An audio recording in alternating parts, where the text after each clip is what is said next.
I am not what you think of me. I am not what you want me to be. I am not any different, 'cause I'm only me.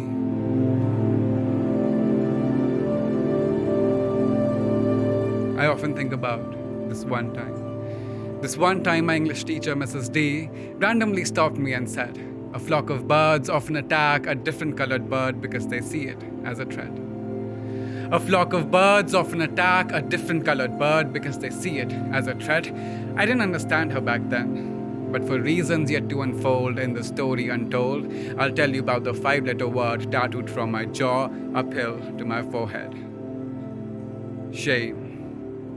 Shame as a blanket I go to sleep every night covering myself in. Shame as an uninvited guest I met at the age of 14. At 14, when we are not too young or too old to still read children's storybooks, run around town not caring about the brand someone's wearing or the next trending look, I used to get dragged and locked up in the girls' washroom for listening to Taylor Swift by a bunch of little boys convinced that they were all men, big, wild, and strong, ready to rule. The headmaster of my school wrote to my father one day, "There's something very odd about your son, sir. We've noticed since the last couple of days. He doesn't have any friends, doesn't even try to socialize. When asked questions, he barely replies. You should get him checked. There might be spiders in his head, for he doesn't seem to be doing that all right." What that master with no head didn't write about was how every day in hallways too loud, I would get surrounded by a crowd who would recklessly shout, "Watch out! Here comes the faggot!" Every time they would see me. The janitor of my school is still trying to wipe off the stains of my splattered dignity. I have a name. I have a name that my beautiful mother gave me. A name that no one used to call me with. There are still days when I tell myself that all of the horror I went through, I must have deserved it.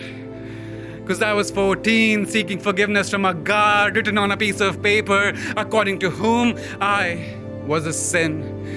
I was 14, watching people fall in love fearlessly while I was being taught not to even think of love in secrecy.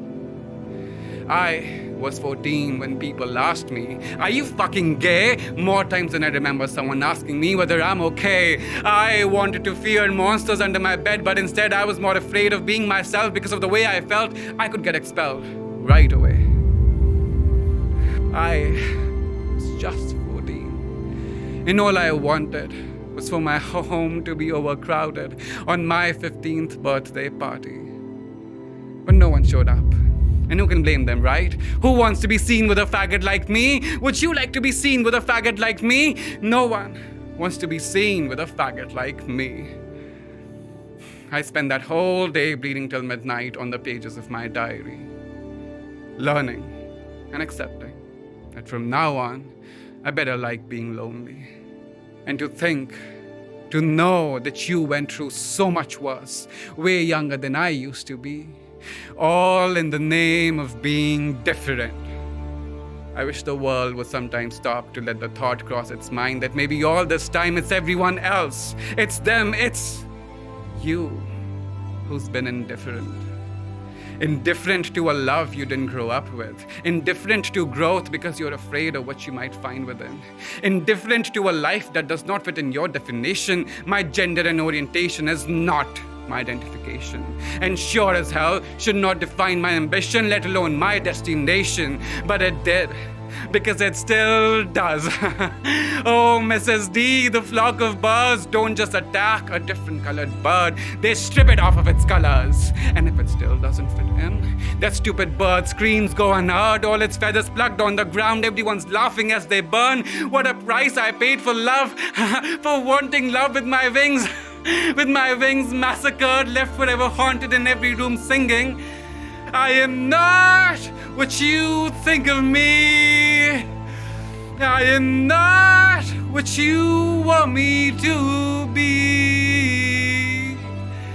I am not any different, 'cause I'm only me.